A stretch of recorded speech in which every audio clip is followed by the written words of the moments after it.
пэўнай ступені так лягчэй, калі чалавек адчувае сябе просто сам па сабе, некім прыцягам там да мяне былі пасля мяне.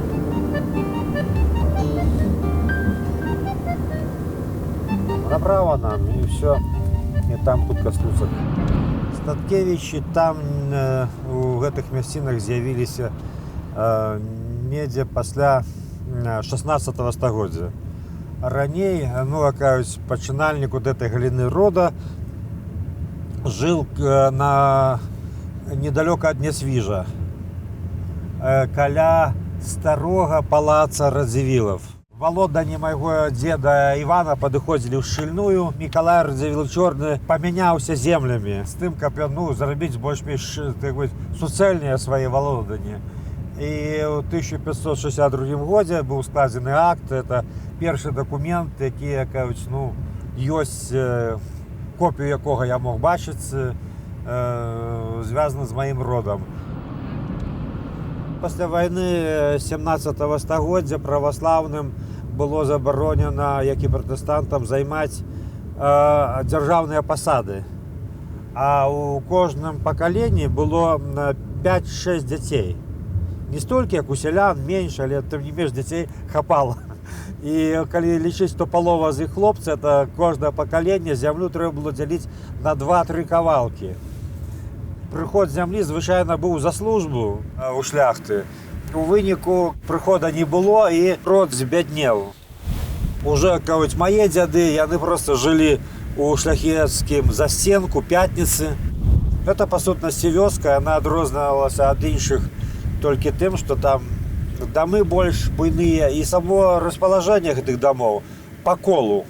Уезд быў толькі адзін у гэта кола, пасярэдняе кола грамадскае гумно, сажалка, там некая тэрыторыя, там, дзе гусі там, кажуць, пасвіліся. І калі нехта там заязджаў з кепскімі намерамі, то ўжо за платоў, там, за парканаў, там уже з усіх бакоў, кажуць, маглі абстрэльваць. Коні там таксама добрыя былі, зямля цудоўная была там. Она может быть мовчичая? Нет, это научно, это мое. Вы можете походить по лесу вон там, в той бок, найдете там старые, такие мои валяются, такие камени, а их там Статкевич, там и так далее. Калі пачаліся раскулачванні і пошукі ворагаў народу, то мой дед Павел, по бацьку, он просто з'ехал, пакінуўшы сям'ю, з'язджаў, знайшоў на МТС працу, ён адукаваны, больш-менш быў, рукі тэхнічная адукацыя, здольнасць некая была, і ён працаваў на МТС. Типа лічыўся пралетарыем уже, і гэта яго ў некай ступені засцерагло ад гэтых рэпрэсій, таму што бацька казаў, часы былі проста жахлівыя. Прыязджалі чорныя марусі, так звалі гэтыя варанкі, са Слуцка. Калі не заспявалі на месцы таго, за кім прыехалі, ішлі ў суседні дом і забіралі таго чалавека. Бензін не дарэмна ж паліць, а план ёсць план. Абвінавачвалі непісьменных мужикоў у шпіянажы, яны не ведалі, што значыць гэтае слово. Мужчыны хаваліся па начах, спалі ў лесе, каб не прыехалі, не забралі. Па дзені бацькі гэта бяда абмінула. Але не абмінула наступная бяда. Калі прыйшла вайна, брат майго бацькі Александр загінуў на пачатку вайны.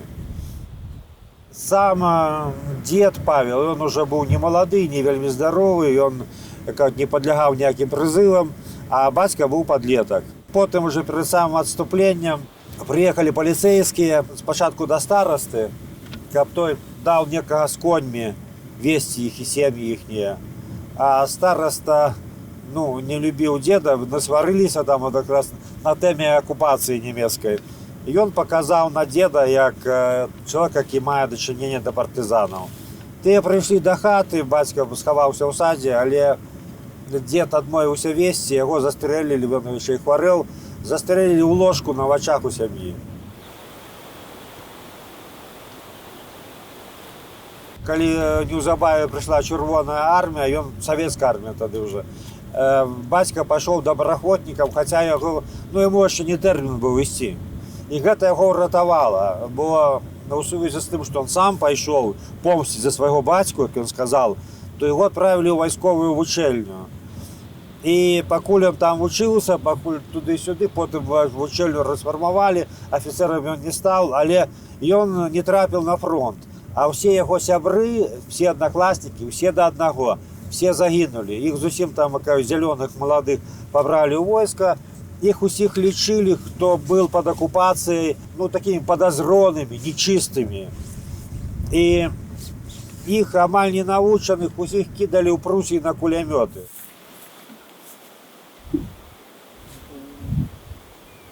Я зараз знесу это, потом песочком посыплю. Крышку так, как это не будет. Не так.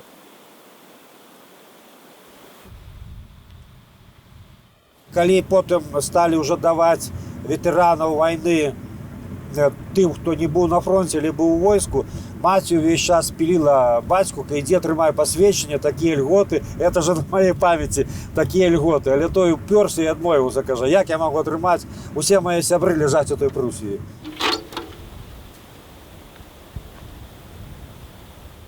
Староста, які, як бацька кажа, удаў дзеда Паўла, ён адсядзел там гадоў 10 у гулагу, калі выйшаў, кажа, бацька, я пашоў з ім разбірацца, але я прыйшоў, я ўбачыў просто, ну, чалавек памірае просто, сухот, ён неўзабаве памёр.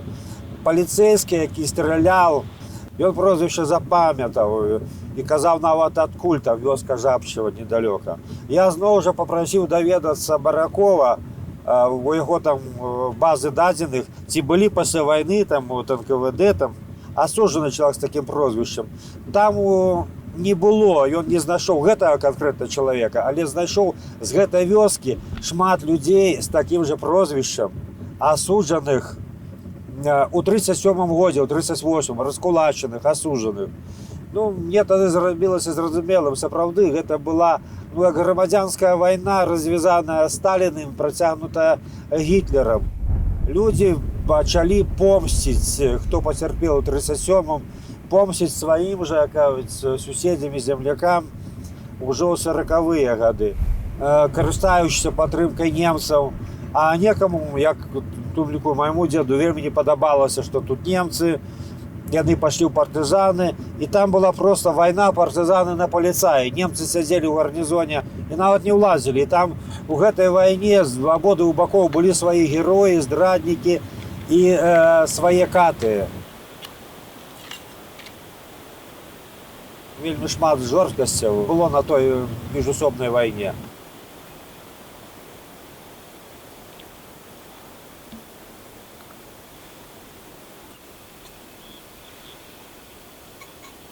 Вось так загінуў мой дзед, і, магчыма, дзякуючы гэтаму так от выжыў мой бацька.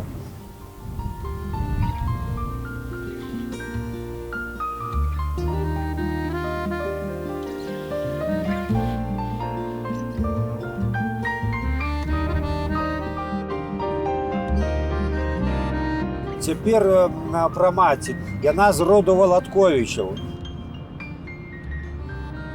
Прамы продак па лініі маці і бабулі мой Марцін Валатковіч. Гэта ён быў сакратаром 3-го статута ВКЛ.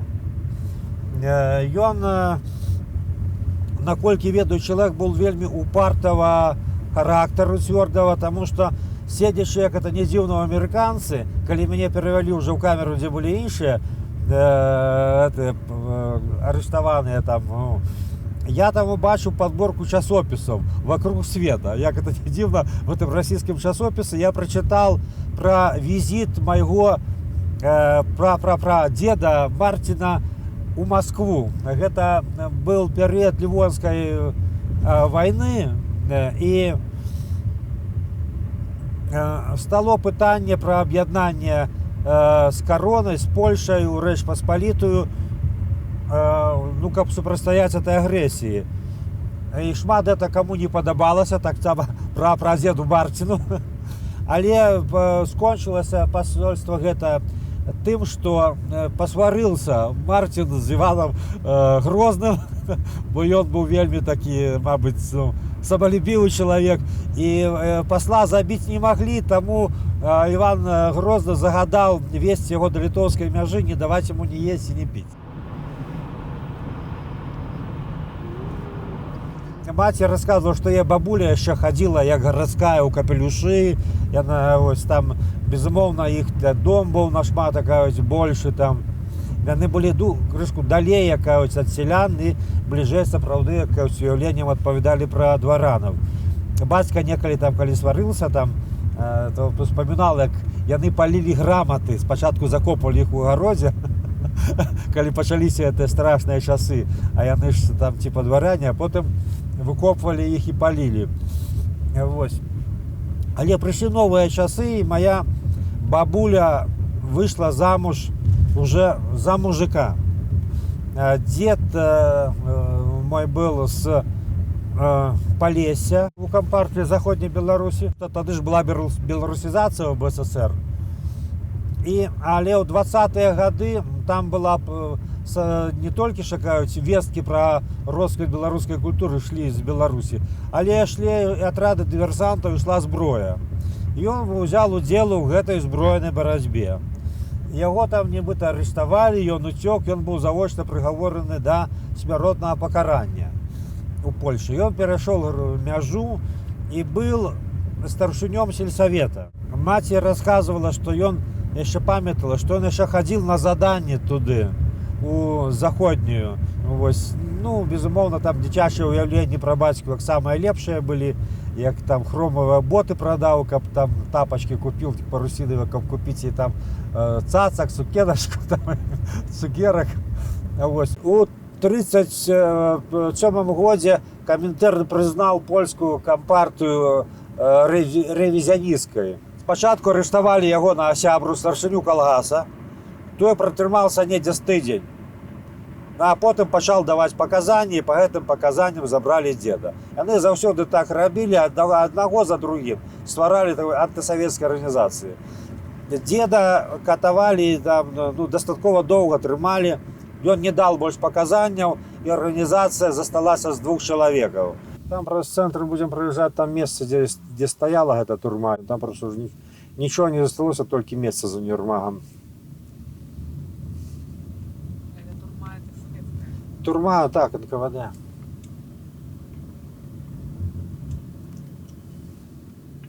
Ну, ён уже быў, мабыць, ну, больш псіхалагічна загартаваны, у палякаў сядзеў. Потым ужо, калі замест Ежова прыйшоў Берія, частку арыштаваных адпусцілі. І аднаго на апошняй стадыі сухотаў чалавека. І ўсе кінуліся да яго, ўсе жанкі, там, маці, арыштаваных. Ён адмовіўся размаўляць, он вельмі быў запалоханы, хоць і памірал. Уже перед самой смертью он сказал покликать бабулю, мою Марию, и сказал, что Мариля, Симона не чакай, бо падчас допыту пачал адбівацца, забілі на месте.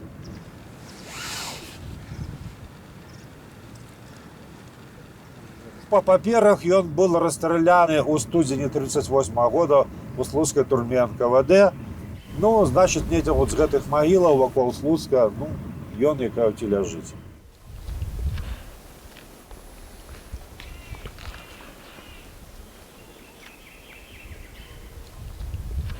Там в одном месте при дороге помник стоит. Просто самотужный помник. Але человек здогадался на верхней части написать, что в нижней там партизанский отряд тут воевал такие-то. А на початку там просто там, что вот ахвяры репрессий Сталина, там цитата з вершаў нават там про Сталина.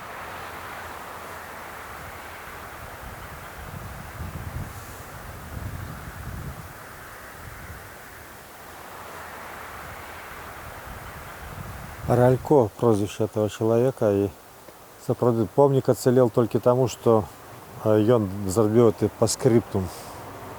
Так бы уже давно разломали. И вот на этой дороге у них несколько месяцев было. Одно направо, потом далей. У бок Слуцка было место, так само я расстрелил. Ну, давайте мы тогда пройдем туда и поспробуем зносить той крышу. Прогуляйтесь, не складано буде для вас.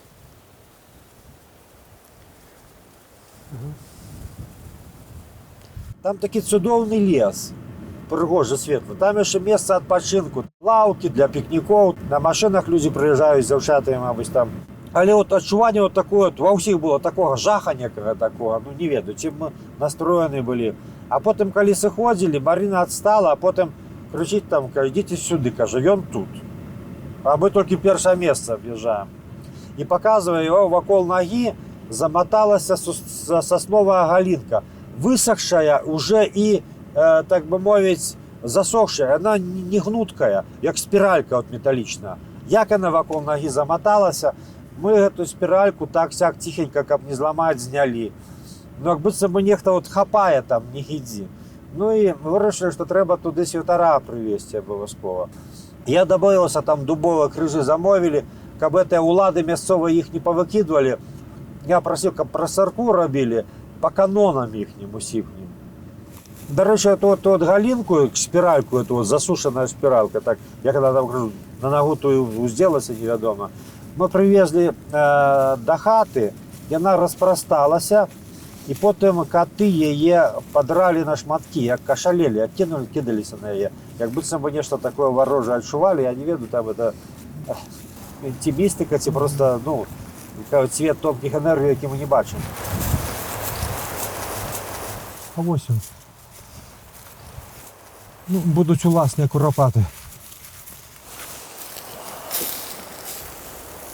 Есть невеликий відсоток людей в будь-якій супольності, які, ну, мають просто ці узнагароджені, ці покарані почуттям відказності за супольність. Я бачив те саме, ну, з історії, ну, своїх продків, мабуть, так само. Є нація, є не така, як ви хотіли, але є. Є держава більш-менш там, ну, зовсім не така, але є. Є речі ґрунтовні, для яких усе там. Головне це не сапсувати, не дати знищити самому, це не спровокувати. Я повинен робити те, що потрібно. От і все. І жити. От весна зараз. Мені було, чесно кажучи, таке шкодування, що от знов не побачив весну, але з другого боку я в минулому році бачив весну.